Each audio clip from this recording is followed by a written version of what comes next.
EA Sports just announced the biggest update of the year coming out tomorrow on November 19th for Madden NFL 26. That includes gameplay changes, the mid-season X Factor shuffle, and over 1,000 new plays added to every playbook in the game. As well as the return of the all-Madden team, changes to franchise mode, including the ability to play as the legendary head coach John Madden himself, and more. If you guys want to find out everything that is about to change in Madden 26, stick around after the intro. If you guys are looking for fast, cheap, reliable MUT coins, check out my coin sponsors at MMOXP.com and use discount code MONEYSHOT for 6% off your order. Link in the description below. The champ is here! Welcome back, Money Team. This is Madden Money Shot, simming up the Madden cheese as always. In today's video, we have a massive update coming to Madden 26 tomorrow, and it's so big that I don't want to waste a lot of time on the intro because this is going to be a long video because of all the stuff I have to cover. So we're going to get right into it. But before I do, as always, if you guys will see more videos like this, I'm thinking about doing a part 2 tomorrow to show some of this stuff. Please make sure to be a subscriber, hit the like button, let me know in the comment section if you guys want to see that. Other than that, let's get right into the video. Now, I want to start off with the big news, and that's that John Madden is back in John Madden football, as well as the All Madden team, which if you played this game for a while, you remember they used to have All Madden just about every single year, which is kind of an eclectic mix of legends that no longer play against the, and you can play this in a game mode against all the current stars in the NFL. So think 99 players across the board. They showed Jason Kelsey quite a bit, which is pretty cool, being an Eagles fan, as he's going to obviously be front and center, but they add a lot of other stuff around John Madden as well as the ability to play as him in franchise mode. But a lot of the stuff that they added really is just to go to with the pageantry of the game. Like, if you guys know, Thanksgiving's coming up, and one of the big traditions when it comes to John Madden was always the Turducken celebration after the game. So I would assume that if you decide to play this game mode, we are playing the Madden Legends against the current stars of the league, that it would most likely end in the Turducken celebration. But it says right here, it says post-game celebration. The finished victors goes to spoils. Finish the game with a post-game Turducken celebration, the ultimate Madden Thanksgiving tradition, which just used to be, you know, the players that had the best game eating the turkey leg. They're adding a lot of commentary lines from John Madden in the past. It says legendary Madden calls. Think about, like, you know, when he was saying stuff about Jerry Rice, LaDainian Tomlinson, Terrell Owens. They're going to bring that back into the game so that you're going to hear John Madden's legendary calls in these actual games, which is really cool. So to me personally, I'm going to want to play this game just to hear, you know, John Madden in the game again, because I miss the old days where you had John Madden commentating the games. That was, to me, was the best, and the best commentary was back then as well. It also says they're bringing back the iconic Madden 06 theme song. It says it returns to the game as well. I'm not sure where you're going to be able to hear it, but it'll probably be in the actual game itself. There's also something that they called a new EA Sports boot flow. It says press any button in the main menu video that inspired all the iconic moments. I'm guessing that when the game boots up, that you're going to have John Madden and a lot of, like, you know, old footage and stuff like that. I'm sure it's going to be a nice little tribute to John Madden. Like I said, this is why I want to do a part 2 tomorrow, to show you guys some of this stuff, because I want to see what some of this stuff looks like as well. I'm kind of excited about the thought of it. Now, you can also play as John Madden himself as a coach, but there's a little bit of a catch. You can't necessarily just pick like whatever team you want. You have to pick the Las Vegas Raiders, which is okay, because I guess you could just you know, ask to be fired or retire and go to whatever team you want after that point. There are ways to change teams, but to access John Madden himself, you have to be the Raiders. But if you want to wear John Madden's jacket, you can do that. They're going to add that to the custom coaches you know, wardrobe or apparel or whatever they call it.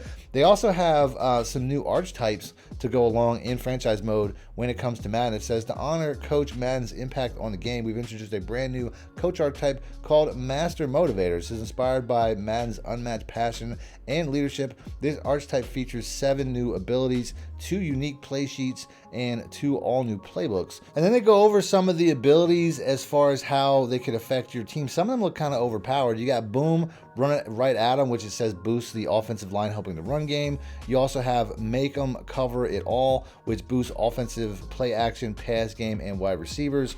Then you also have Win with 4, which boosts the defensive line pass rushing. That one sounds like it could possibly be pretty overpowered. You also have Jam 'em Up, which boosts abilities to help the secondary, impress, and zone ratings. You have Teach 'em Up, which boosts awareness, play recognition, stamina, and catching to strengthen the mental side of the game. And then you have All Madden Effect, which is also something that sounds kind of overpowered. It says boost acceleration, strength, change of direction, and speed to enhance the physical play of the game. So anything that enhances physical abilities is probably going to be the meta. So if you're in a franchise, this is something that you'll definitely be able to use. You also have one for scouting. It says find the right guy. It says general scouting buffs for all draft positions. So you have that. And then you also have 2 new play sheets, one of which says control the game with balanced power formations. It says, win at the line, mix power runs with timely passes, and dictate the game's rhythm. It's going to be difficult to see if some of the older philosophies in football still work, which I'm sure they're going to be going back in time when it comes to some of these things. Think like I-form, a lot of I-form under center stuff, which they don't really do as much anymore, and especially when it comes to Madden. People play in shotgun or pistol at the very least. It says, we also have a defensive playbook, says hit him at the line, says tough defensive pressure out of the 4-3, 3-4, and nickel formations. So that'll be interesting, as they also made a lot of changes when it comes to playbooks themselves, which I'll go over next, which I'm not necessarily going to read off all the playbook changes that they made, as some of it just looks like reshuffling, but there are quite a few new formations, and I'll just try to have that pop it up on screen, because we got the Niners here. They got a couple formations, including the gun empty bunch tight, which they say is new. Once again, I'll try to show some of this stuff in a video tomorrow. The Bears have a new gun wing flex offset weak, which is a new formation. Like I said, I'm just going to read the new formations. The Broncos have a new full house tight, which they say is also new. The Chargers have a gun bunch TE weak, which is new. Obviously, that sounds interesting considering the gun bunch TE is one of the meta formations. Well, here we got the gun bunch TE weak, so I'm gonna have to check that out. We have the Dolphins go-go or gun go-go twins flex, which obviously the go-go or the duo, that's something that I've covered in my Washington Commanders offensive ebook.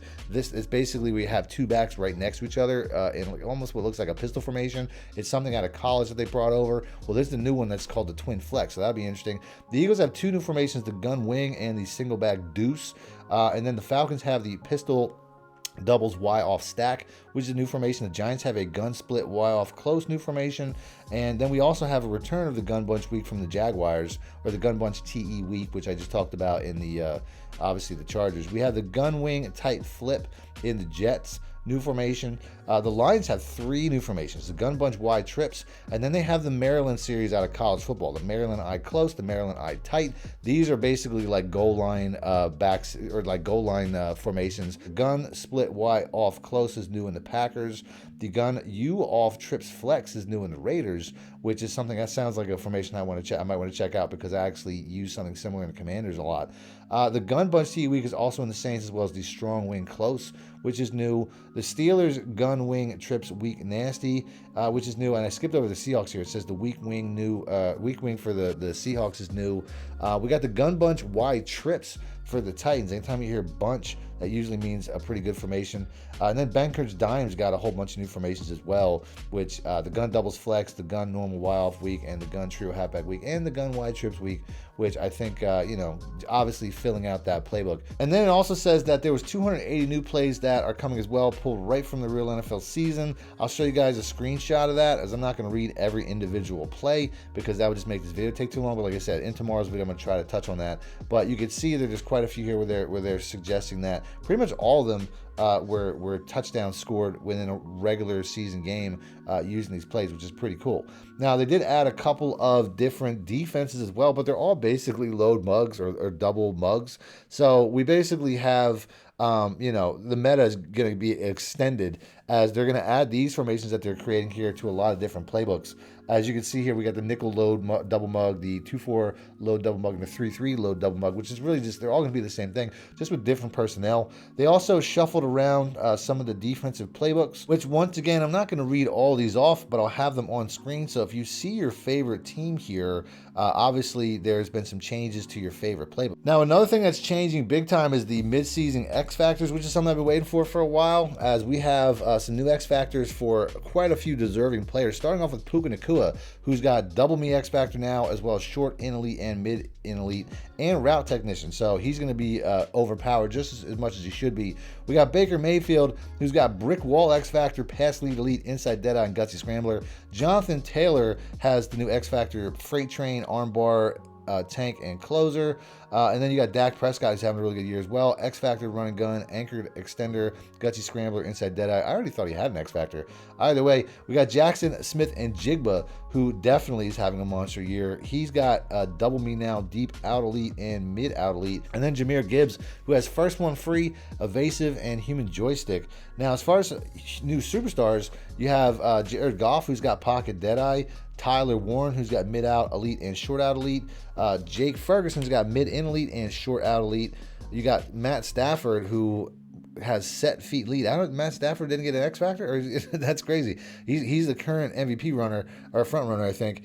He's also got long range deadeye. You got Devon. I don't even know how to say Devon A Chain or Devon A Chain. Backfield mismatch, obviously. You got Devin Lloyd, who has some of the most picks in the league right now. He's got pick artist, short route KO. Jordan Love, tight out, sideline, deadline. Rico Dowdle gets tank, which totally is appropriate. Bucky Irving gets jukebox and human joystick, which I think might be a little bit much for Bucky Irving, but still. Leonard Williams gets El Toro and BOGO. Garrett Bowles gets secure protector, and Nick Bonita gets edge threat, which is obviously, for the most part, they're all pretty good. Now, you have a couple guys that don't have X Factors anymore because they have a cap. And Travis Kelce lost his, Matt Milano, Jair Alexander, which I said was coming, even though he's not even in the game right now, or he shouldn't be. AJ Brown, which kind of makes sense. Kyle Hamilton and Quinnen Williams just had a monster game with his new team. That's kind of poorly timed, but for the most part, I agree with a lot of those. And then he says also has no longer designated as superstar. Cooper Kupp lost his, DJ Moore, David Njoku, Tua Tagovailoa, Matthew Judon, Evan Ingram. I didn't even know Evan Ingram had one. Marlon Humphrey, Alvin Kamara, Chris Olave, Nick Chubb, Marshawn Lattimore, Tariq Woolen. There's also some really impactful game changes to some exploits, including the unrealistic QB speed when using the QB juke in the backfield. There was something that you could basically juke and run outside of the pocket like super fast. Well, it looks like they fixed that. It also says that we've improved defender pursuit so that I now maintain a QB containment pursuit angle against the QB juke. So basically, they're going to disengage quicker, I guess, if you do this. It also says fixed an issue preventing an audible to a new defensive play when a receiver is in motion during an auto motion play. I don't know if people were doing that to as another way to try to extend the route, going to the sideline. I'm not really sure. It doesn't really mention that. All these things I never really did. It says they gave Ashton Genty his old Michael Myers upright stance back, which is cool. It says tuning to make ice the kicker more consistently trigger in appropriate situations. And they nerfed one of my favorite plays in the entire game. It says change the route in the Gun Bunch X Nasty Y flat goal line play to a more authentic route. So basically that's not going to be as broken as it was. It says fixed an issue where changing wear and tear subs at the play call will reset all other coaching adjustments, which I didn't even know would happen. Address an issue where blitzing off-ball linebackers or mugging the A-gap would with your user would sometimes result in the DT coming in free against a double team block, but I'm glad they fixed that because that was kind of cheese. It says defensive pass rushers now disengage early when the QB starts to scramble out of the pocket. This is once again, it has to do with the QB juke. So they really did a lot to nerf that. Now, when it comes to AI play, it says that they modified the AI run game play calling logic to rely more heavily on more effective run types and reduce the excessive ball carrier moves in the backfield to focus going more north-south. It also says improves the AI's taking unnecessary sacks, as well as this decision making when the game clock is low, so that they'll push the ball towards the end zone more instead and throw the ball away more and stuff like that, making them a little bit smarter in late game situations, a little bit more difficult to beat. But they did also make some playbook fixes when it comes to 3-4 cover 4 or cover 3. Apparently in cover 3 match there was curl flats which don't match instead of seam flats which are supposed to be in that, so they fixed that. And then it says they also addressed a show blitz alignment issue in the 3-5 penny 3 high formation, which is a new formation that they just added. They got a lot of new presentation stuff as well as wear and tear sliders. Starting off with this one here, they say added a hip hop legend starting the terrible towel twirl in Pittsburgh. I'm gonna guess that it's Snoop Dogg, but I don't know why they wouldn't say that. It also says added a Seahawks legend raising the 12th man flag in Seattle. Let me know who you think that's going to be. I don't know, maybe Richard Sherman. I have no idea. It says add a beloved raccoon plunging the sword of honor in Tennessee. And then it also says fix camera angle popping up pre-snap camera in Superstar of the League. Fix an issue with the camera popping up that would occur after an interception in Superstar of the League. And then it says fix an issue with broken camera that could appear after defensive replay and halftime show and weekly recap. Fix an issue issue with the Pro Bowl text appearing in a touchdown banner. So just small fixes for Superstar there. Now there's also a lot of changes in franchise, especially wear and tear sliders, or something like coaching abilities. Seem like they made a lot of changes. It says you can now independently adjust per play impact when it comes to types of tackles, whether it's cut sticks, hit sticks, catch tackles, all kinds of stuff. You can basically modify that as much as you want, which obviously has already been in the game, but now you have the ability to, I guess it's just giving you more options. But you also have the coach ability tuning, which basically all coaching abilities look like they were increased as far as their effectiveness. So I guess they figured that just about every coaching ability when it came to a game modifier really didn't have a huge impact in the actual game itself. So they basically tried to buff those all to the point where now you might want to start using those. When it says increase, it doesn't really say how much, but time will tell if they increase it too much and these things have become overpowered. Now they do give us a little bit of information here. It says that the attribute boost ability went from a +4 to a +7, so it almost doubled in effectiveness. And if that's a scale that we could use for these other abilities, then they might really be worth using. Now it also says that they changed the knockout goals to make them a little bit more forgiving, and then it also goes into some new play sheets that they added, which I gotta be honest, I never really used, but I'll show these on screen here. As you can see that using these play sheets will give you boosts as far as like actual abilities and stuff like that in the game, like +5 deep route running, +5 deep accuracy, +7 on all pass blocking plays. So there's definitely a lot of benefit to using these play sheets. They also talk about how they added the gold shield logo for the award winners from last year. If you guys don't know, guys like Josh Allen gets a gold shield on their jersey. Saquon Barkley, Patrick Surtain, Jaden Daniels, and Jared Verse, all the award winners get that for the entire year, and it'll be that way next year as well for whoever wins the awards this year. And then you also have likeness updates for the following players: Brandon Jones, Chase Brown, Spencer Rattler, and Bucky Irving. So that's it. That's a huge list of things that they changed. Like I said, tomorrow I'm going to try to bring you guys a video showing these changes. So if you guys want to see them, make sure to be a subscriber. Other than that, thanks for watching, man. My shit out. Need more help or just want to show your support? Then head over to my Patreon and join my team, where you can get exclusive content like ebooks and bonus plays, as well as early access to my vids and more. Link in the description below.